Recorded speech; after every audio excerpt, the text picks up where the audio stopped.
Votre portrait par Sébastien Thème. On est tous dans l'attente, au théâtre comme à la corrida, du grand moment. Il lui faudrait plus d'une vie à Jacques Weber pour tout jouer, même s'il faut bien l'avouer, tous les plus grands rôles, il les a interprétés. Cyrano, l'Avare, Alceste, Don Juan, Tartuffe. Quand je le vois au théâtre, j'ai toujours l'impression, je ressors, il y a quelque chose qui m'a été transmis. Il donne une furieuse envie de jouer aussi, et ça c'est le propre des grands acteurs. Une passion du jeu auréolée du prix d'excellence à sa sortie du conservatoire en 1971 et d'un esprit de rébellion quand il refuse d'intégrer les comédies françaises. Il a commencé à 15 ans et c'était extraordinaire parce que porter sur si longtemps cet art, si jeune, c'est vraiment, mais c'est fantastique. Un parcours qui s'articule autour de la scène avec plus de 70 spectacles et marqué par son rôle de Cyrano sous la direction de Jérôme Savary en 1983. Monsieur, pourquoi donc prendre un air si dénigrant? Peut-être que monsieur le trouve un peu trop grand. Mais aussi par la mise en scène puisque dès 1973, il monte sa première pièce, Jean-Baptiste Poquelin, suivra une vingtaine d'autres spectacles avec une préférence pour Molière. Je pense que Molière est l'auteur qui te constitue en tant qu'acteur, oui. Il sait combien Molière est moderne, combien Molière a encore écho aujourd'hui. Et c'est Harpagon qu'il finit par interpréter dans l'Avare sous la direction de Jean-Louis Martinelli en 2015, pièce qui lui avait donné envie de devenir comédien.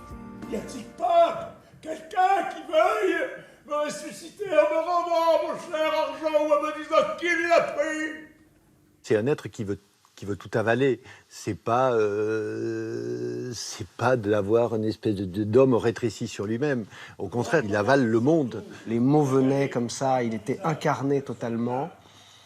Alors que là, Harpagon, les souvenirs que j'en ai, même des plus grands, on a toujours tendance à forcer un peu le trait et à aller dans une sorte de comédie.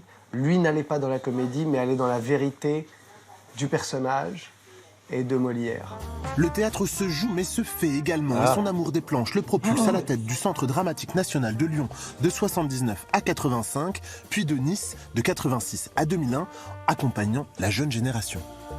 Il est dans une vitalité nécessaire pour le théâtre. Il faut cette vitalité-là pour cet art dont on dit que c'est de l'art vivant. C'est peut-être une antidote, être directeur de théâtre, pour un acteur, au narcissisme de l'acteur, si vous voulez.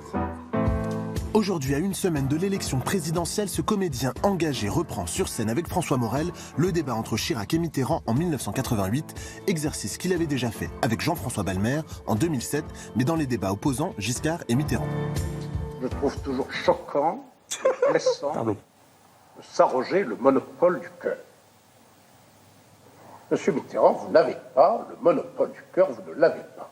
Je le vois comme un grand vin de Bourgogne, et j'ai pas dit un vieux vin de Bourgogne, entendons-nous bien, monsieur le vois. Parce qu'il a l'ampleur, et ce qui va rester, la longueur, il est vertical. Et il est beaucoup plus aérien et fragile, finalement. Vous savez, c'est beaucoup plus facile d'apprendre à conduire avec une voiture qui marche très bien qu'avec une bagnole qu'on a récupérée à la casse. Pour Jacques, pas de prime à la casse. Non, il faut que ça continue. Non, non. Ouais, ça continue, bien sûr. On va parler, bien sûr, de ces débats. Mais d'abord, dites-nous tout simplement ce qui vous a donné envie de devenir comédien. Alors, on a parlé de Molière, mais est-ce que c'était l'amour des textes, au départ? Peut-être, je me souviens, il y a deux choses. Il y a un coup de foudre, un peu comme Claudel derrière son pilier avec le bon Dieu. Il y a un coup de foudre à la Comédie Française sur un personnage dans l'Avare, qui est le personnage du Deus Ex Machina, qui n'est pas l'Avare, qui est le Seigneur Anselme. Et il arrivait à la fin de la pièce, il faisait « Qu'est-ce, Seigneur Harpagon? Qu'avez-vous? Je vous vois tout ému. » Et il y avait cette espèce de phrasé, et puis alors il y avait les grands chapeaux, les plumes. Ça vous et alors plaisait? ça m'a... Tac, coup de Vous foudre. étiez très jeune à ce moment-là? Ah oui, j'avais 7 ans, 8 ans. Et puis après, non, il y a un professeur qui a été très déterminant, qui m'a fait aimer, mais très en profondeur, les fables de La Fontaine. Et là, tout a commencé comme ça, quoi. Acte fondateur de votre carrière, ce refus, alors que vous êtes brillant, c'est très rare de donner le prix d'excellence à la sortie du conservatoire, vous refusez de rentrer à la Comédie Française. Il y a déjà cette envie d'être rebelle, d'être ailleurs, d'être en dehors des codes? Maintenant, j'aurais presque envie d'y aller. Oui. Mais vous bon, pourriez, voilà. d'ailleurs, pourquoi pas? Non, mais parce Regardez, que Dominique Blanc, il est rentré. Ce sont des gens magnifiques. Oui. Il y a un directeur magnifique. C'est très ouvert sur le théâtre contemporain, ce qui n'était pas totalement quoi qu'il y avait le premier directeur qui a ouvert le Français, qui était Pierre Dux à mon époque. Et puis surtout, à l'époque, on était très politisé, et je le dois le dire, un peu bêtement. Et le Français, c'était un peu la droite, et puis le TNP, c'était grand le théâtre populaire. Il y avait un peu de ça chez moi, et puis je trouve qu'il y avait une tonalité à la Comédie Française qui, je sais pas, qui me gênait un peu. Voilà. Pourtant, il y avait déjà de très très grands acteurs. Bien sûr, qu'on a aimé passionnément, qui nous ont fait venir au théâtre. Alors, autre cap, j'ai envie de dire, dans cette carrière qui se déroule, Cyrano, et ce rôle que vous dominez, qui est peut-être une sorte d'apogée, mise en scène Jérôme Savary. Est-ce que là, ça a changé votre vie d'acteur, ou est-ce que c'est un passage ? Non, c'est évident qu'il y a eu un avant et un après Cyrano, mais surtout pour une raison que les gens ignorent peut-être, c'est que j'ai été très marqué, très blessé. Ça révèle une j'ai faiblesse. perdu la voix, donc quelque chose s'est mis à nu, et ma foi, ça a été très bien, parce que j'étais plutôt ce qu'on appelait un acteur à moyen, ça. Oui. Et là, ça aurait dû vous donner confiance, et ça révèle quelque chose de fragile. En me donnant confiance, ce succès étant très pertinent, c'est vrai, d'un seul coup, je me suis dit, mais quelle responsabilité! Et j'ai paniqué, et c'est vrai que j'étais malade, vraiment malade, et qu'à partir de là, il a fallu tout refaire.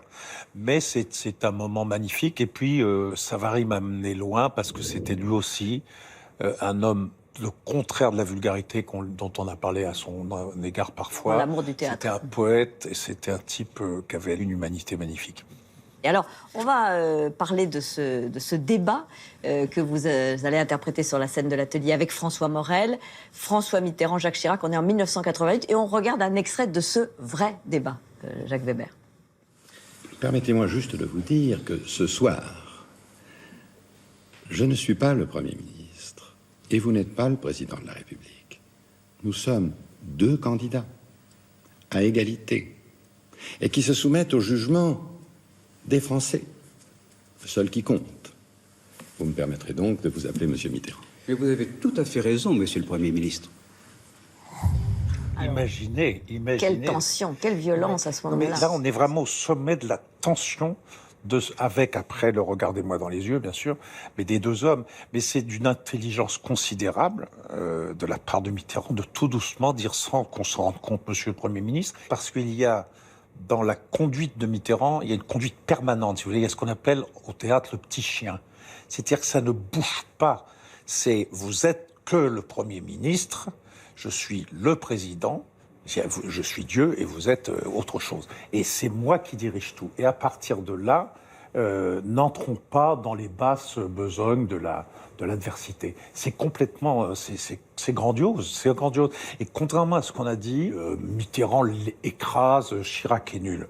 C'est deux fauves, c'est deux grands. Deux fauves, oui, l'un est prince, l'un est moins littéraire, plus arithmétique, plus mathématique.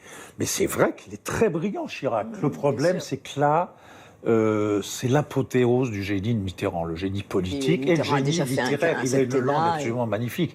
Moi, je me réjouis parce que de parler comme ça, oralement, en direct, au combat, c'est quelque chose d'inimaginable. Donc c'est un plaisir de comédien de reprendre ça, et en même temps aussi de s'intégrer dans... Et puis alors, ce qui est de réentendre les grands politiques. Non seulement de les réentendre, et de se rendre compte qu'il y a quand même presque un facsimilé entre les problèmes dont on parle maintenant. Bien sûr.